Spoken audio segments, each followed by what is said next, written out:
Hello, grade 5. This is Teacher Marian. Join me again in our science class, where learning is fun. This lesson is for quarter 1, week 5. Our lesson for this week is designing a product out of local, recyclable solid and or liquid materials in making useful products. Before we start in this lesson, we'll review first our last week's lesson about physical and chemical change. Physical change is a change in material size, shape, state, texture, or color, but the composition of the materials remains the same. For example, is the broken plate. This resulted in the change of size and shape of the materials. Despite the changes, still the composition of the material remains the same, as it's still recognizable as plate. Chemical change is a change in a material size, shape, state, color, texture, odor, and a new substance is formed. For example, is the burning wood. After it was put into fire, an indication of the changes it undergoes is the appearance of smoke, and slowly the wood turns into ash. It clearly shows a new material was formed, which is the ash. It also indicates the change in size, color, and texture. How can we manage our waste materials? Why should we recycle? Before we can answer this question, we should be oriented first about waste management. Waste management is the practice of proper waste disposal. It involves collecting, processing, and managing waste products with a goal of zero waste. In waste management, we must first identify the waste materials for us to handle it properly. Waste can be classified as biodegradable materials and non-biodegradable materials. Biodegradable waste are waste materials usually from living things and may undergo decomposition or can be rotten. For example, is the food leftover or fruit peelings. Non-biodegradable waste are waste that do not undergo decomposition. For example, are the plastic bottles or plastic containers. There are the components of waste management, the 5 R's practices: the reduce, reuse, recycle, recover, and repair. Reduce simply means to lessen the amount of waste produced. Reuse is to use the material for the same or another purpose. Recycle is turning materials into raw form and usually into new products. Recover is to restore waste or old materials to make it useful. Repair is to fixing old waste materials so that it can be used again.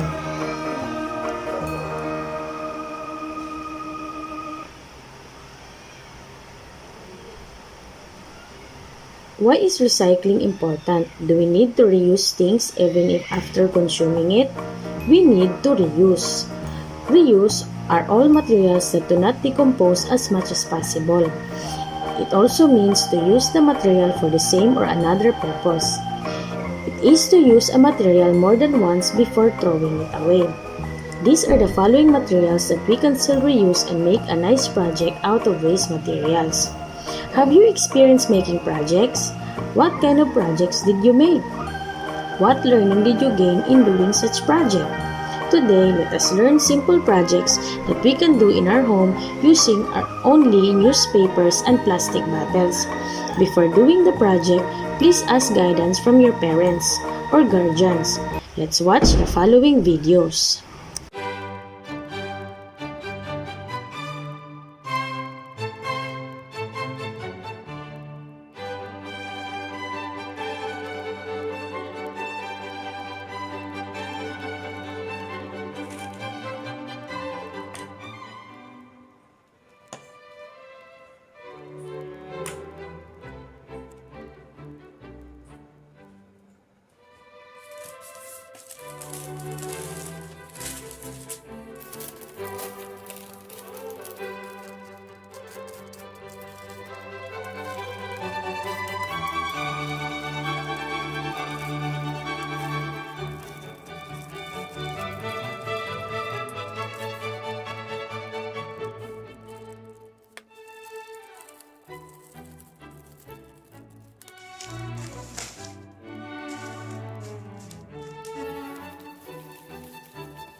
Let's watch this next video in doing flower made from plastic bottles.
Remember grade 5. Through Recycle, we are helping our environment. We are also helping ourselves to enhance our talent in creativity and be innovative in our place that we live in. In addition, as an individual, we need to know the importance of taking care of our environment for the betterment of our future. Now, let's check what you have learned. Good luck! Thank you for listening. Hanggang sa muli mga bata. Bye!